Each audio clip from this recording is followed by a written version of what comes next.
books you have put up, those are also saved. So it will show up in your history as to what you have searched on this particular subject.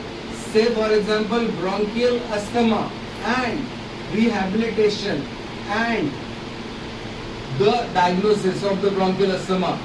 If you have searched that string, you can save that string if you have logged in.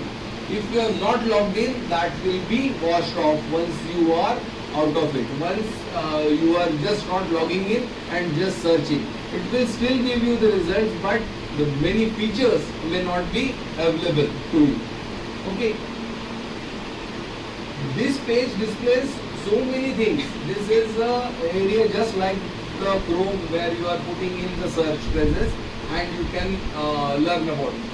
You can learn many things about the PubMed as to what are the various frequently asked questions and how to do. If you want to learn, the tutorials are available as to how you can do the search. नहीं है वो edition मैं read कर रहा हूँ. By the time I am reading that, more research has crept up, which is not available to me by the books, by the tertiary source.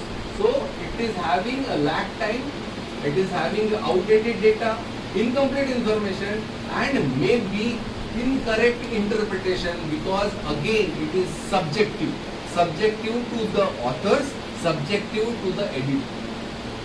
That's why it can be of disadvantages. You have to look into it very carefully.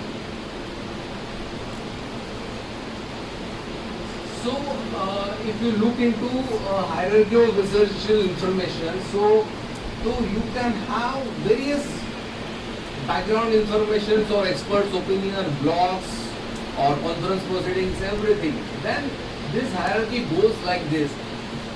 See, this randomized control trial, cohort trials, case control studies, case reports, case